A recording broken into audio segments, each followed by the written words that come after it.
नमस्कार दोस्तों, मेरा नाम है आस्था जैन और मैं एक साइकोलॉजिस्ट हूँ। इन वीडियोस में हम लोग बात कर रहे हैं इस बारे में कि आप क्या सॉल्यूशंस अपना सकते हो अगर आपके बिजनेस का या जॉब का काम हमेशा पेंडिंग ही रह जाता है। पिछली वीडियोस में हमने रीजंस समझने की कोशिश करी और हमने कुछ प्रैक्टिकल सॉल्यूशंस के बारे में भी बात करी। इस वीडियो में हम लोग एक बहुत ही ज़्यादा इम्पॉर्टेंट चीज़ के बारे में बात करने जा रहे हैं जिसको हम कहते हैं फोकस। तो आपने द्रोणाचार्य और अर्जुन की कहानी तो डेफिनेटली सुनी ही होगी। द्रोणाचार्य अर्जुन के, युधिष्ठिर के गुरु थे जो उनको सिखाते थे कि कैसे वार करना है, कैसे किंग्स को बिहेव करना चाहिए। और एक दिन उन्होंने सुना कि उनके जितने शिष्य थे वो आपस में बात कर रहे थे कि द्रोणाचार्य अर्जुन की तरफ बहुत ज़्यादा पार्शियल है और अर्जुन उनके फेवरेट स्टूडेंट हैं। तो द्रोणाचार्य को लगा कि उनको एक्चुअली अपने शिष्य को ये दिखाना ज़रूरी है कि अर्जुन वाकई उनके फेवरेट स्टूडेंट क्यों हैं और वो कितने ज़्यादा वैल्यूएबल भी हैं। तो उन्होंने सारे शिष्यों के लिए एक चैलेंज प्रिपेयर किया और उन्होंने पेड़ के ऊपर एक लकड़ी की चिड़िया लटका दी और उन सबको ये टास्क दिया या चैलेंज दिया कि उनको चिड़िया की आंख के अंदर तीर मारना है। एक एक करके उन्होंने अपने सारे शिष्यों को बुलाया और पूछा कि उन्हें क्या नजर आ रहा है और हर शिष्य ने अलग जवाब दिया। किसी ने बोला मुझे पत्तियां नजर आ रही हैं, किसी ने बोला मुझे पेड़ और चिड़िया नजर आ रही है, किसी ने बोला मुझे आसमान, ब्रांचेस, चिड़िया ये सब नजर आ रहे हैं। और फिर अर्जुन को बुलाया गया। अर्जुन से जब पूछा गया उनको क्या नजर आ रहा है तो उन्होंने कहा मुझे सिर्फ और सिर्फ चिड़िया की आंख नजर आ रही है। जब उनसे पूछा कि क्या तुम्हें और कुछ नजर नहीं आ रहा तो उन्होंने कहा नहीं, मुझे सिर्फ और सिर्फ मेरा गोल ही नजर आ रहा है। और यही चीज ने प्रूव किया कि अर्जुन वाकई कितने ज्यादा फोकस्ड थे और द्रोणाचार्य उनको इतना ज्यादा पसंद क्यों करते थे।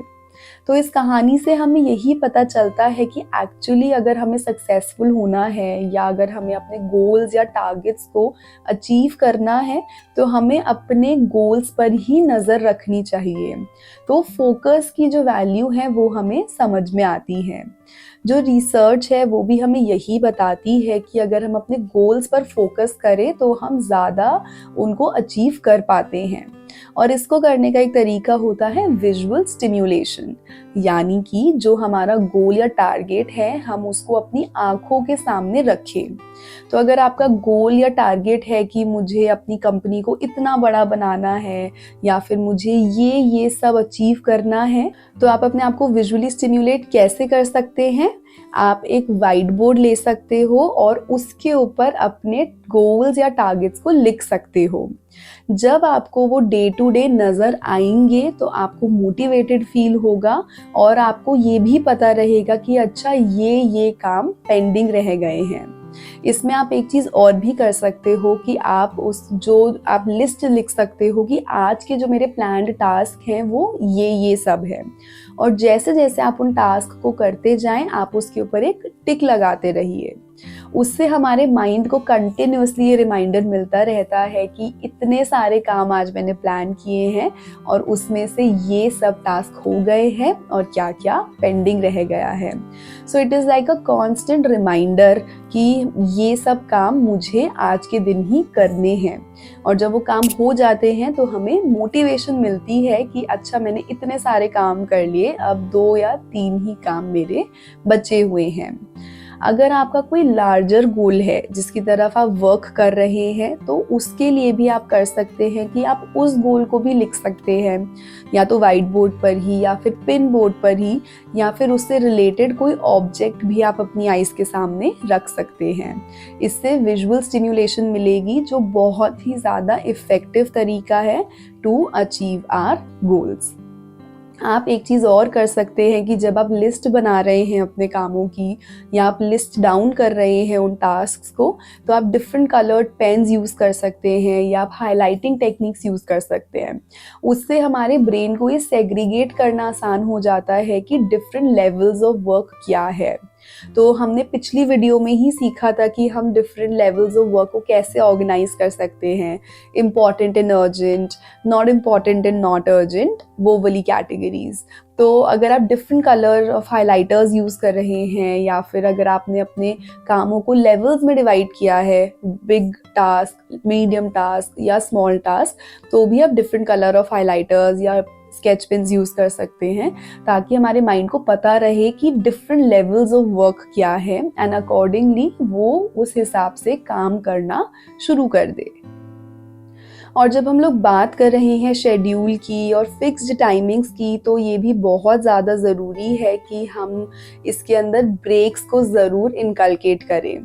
तो जब हम टू डू लिस्ट के बारे में बात कर रहे हैं या फिर हम बात कर रहे हैं कि मुझे ये सब टास्क करने हैं, तो उसके अंदर ब्रेक को डालना भी बहुत ज़्यादा ज़रूरी है। हो सकता है आप ये सोचते हो कि अगर मैं ब्रेक्स लूँगा या मैं बीच में इंटरवल्स लूँगा तो मेरा टाइम वेस्ट होगा, ऑलरेडी मेरा काम इतना ज़्यादा पेंडिंग रह जाता है, लेकिन ऐसा नहीं है। अगर हम ब्रेक्स लेते हैं या रेगुलर इंटरवल्स लेते हैं तो हमारी प्रोडक्टिविटी इंक्रीज होती है और हमारी मेंटल हेल्थ भी अच्छी रहती है। तो ये बहुत ज़्यादा ज़रूरी है कि हम रेगुलर ब्रेक्स को इनकलकेट करें। हम इनफैक्ट ये मेंशन भी कर सकते हैं कि मुझे एक बड़े टास्क के बाद हाफ एन आवर का ब्रेक लेना है या फिर 2 घंटे रेगुलर काम करने के बाद मैं 10 मिनट्स ही वॉक पर जाऊँगा, etcetera, what ever works for you. तो ये बहुत ज़्यादा ज़रूरी है कि हम अपने आप को मोटिवेट करते रहें, हम अपने आप को रीइंफोर्स करते रहें रेगुलर इंटरवल्स इन ब्रेक लेने के लिए। हमें खुद को पनिश नहीं करना है ज़रूरत से ज़्यादा काम करके भी। वो चीज़ हमारे फेवर में नहीं, हमारे अगेंस्ट काम करती है। और एक जो बहुत ज़्यादा इम्पॉर्टेंट चीज़ है इसमें समझने के लिए, वो ये है कि अगर आप काम करते हुए डिस्ट्रैक्ट भी हो जाते हो, अगर आप फोकस मेंटेन नहीं कर पाते हो, तो भी इसमें खुद को पनिश करने की या फिर गिल्टी फील करने की नीड नहीं है, क्योंकि हम सब ह्यूमन बीइंग्स हैं और डिस्ट्रैक्ट होना ह्यूमन नेचर है। तो अगर आप काम करने बैठते हो और आपका माइंड कहीं और चला जाता है, तो आपको उसके लिए खुद को पनिश करने की नीड नहीं है, लेकिन आपको इस चीज़ के ऊपर काम करने की ज़रूरत है। तो आप ऐसे भी फोकस सेट कर सकते हो कि मैं कंटिन्यूअसली 2 आवर्स अपना फोकस्ड सेशन करने वाला हूँ। तो मैं अपना फ़ोन बाहर रखने वाला हूँ या जो भी चीज़ें मुझे डिस्ट्रैक्ट करती हैं मैं उनसे डिस्कनेक्ट होने वाला हूँ और ये 2 घंटे मैं सिर्फ और सिर्फ अपने काम पर फोकस करने वाला हूँ। तो अपनी डिस्ट्रैक्शन को एक्सेप्ट कीजिए और उसके ऊपर काम कीजिए, रैदर दैन फोकसिंग कि मुझे फोकस करना है तो मैं फोकस क्यों नहीं कर पा रहा हूँ, और अगर नहीं कर पा रहा हूँ तो मैं खुद को पनिश करूँ। वैसा हमें नहीं करना है। तो इस वीडियो में हमने समझा कि फोकस ज़रूरी है। आप कैसे व्हाइट बोर्ड की मदद से या फिर विजुअल स्टिमुलेशन की मदद से अपने टास्क को अपनी आइज़ के सामने लिख सकते हैं और अपना फोकस इंक्रीज़ कर सकते हैं। कैसे हमने समझा कि आप अपने डिस्ट्रैक्शंस को मिनिमाइज़ कर सकते हैं और आप अपने शेड्यूल में कैसे ब्रेक्स को इंक्लूड कर सकते हैं और अपनी प्रोडक्टिविटी एक्चुअली इंक्रीज़ कर सकते हैं। अगले एपिसोड में हम लोग बात करने वाले हैं एक ओवरऑल कॉन्सेप्ट के बारे में जो बहुत ज़्यादा ज़रूरी है, लेकिन शायद हम सबकी लाइफ से कहीं ना कहीं मिसिंग हो गया है। तो मैं आपसे मिलूंगी अगले एपिसोड में। तब तक के लिए नमस्कार।